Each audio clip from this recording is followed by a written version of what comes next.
Ni beeyna warroota waraqaa ragaa qaban akkasuma wajjin hojii fi damoozaas hin qaban.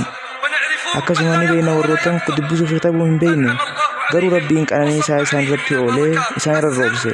Iccitiin isaa ahli isaanii salaatatti ni ajajan isiirra ni dawaaman riskii irraa nu gaafatan nutitu isaan razaqaa jee. Tokko ilma namaa ni dhufee saaliha tokko bira ni dhufeetiti cinqiitti haasa'u cinqii qaaloomsa jiru minaan saalihin ni jee wallahi na yaachisu jeen wallahi na yaachisu jeen osoo ni fi firiin xaafii takka qarshi takka taate wallahi na yaachisu jeen. Rabbiin akkana gabbarinaan jetti isaniin gabbaraa innis akka waadanaa seen inni razaqaa jeen. Anniin gabbara akka rabbiin naa jetti innis na razaqaa akka waadanaa seen itti jeen. Rabbiin jinnii fi insi hin uumne akkana abbadaniif malee isinirraa riskii takka illee hin barbaadu akkana nyaachistanis waa hin barbaadu. Mistirri isaa aalii ta'e salaatatti ni ajajja isiirratti ni dawaamta riskii irraa nuun gaafattu nuutu isin razaqaa. Irra caaltu waa guddoo taqwaadha.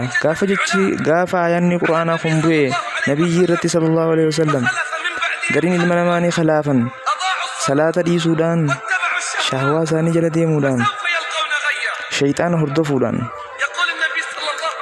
rasuulli sallallahu alaihi wasallam boo'ee ni jee yaa jibriil jeen ummanni kiyya salaatan dhiisaa jeen yaa jibriil jeen ummanni kiyya salaatan dhiisaa yaa Muhammad guyya tokko dhufaa guyyaa ummata keetirraa diin kee ni gurguratan addunyaadhaan gurguratan addunyaa xiqqoo tanaaf salaata dhiisuudhaan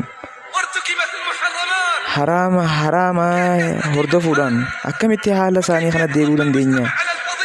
Salaata dhiifnee odoonii fi salaata irratti hin tiifamin akkamitti deebi'uu dandeenya? Salaanni hin taane kan waan badduu fi waan hamtuu namarraa deebisu.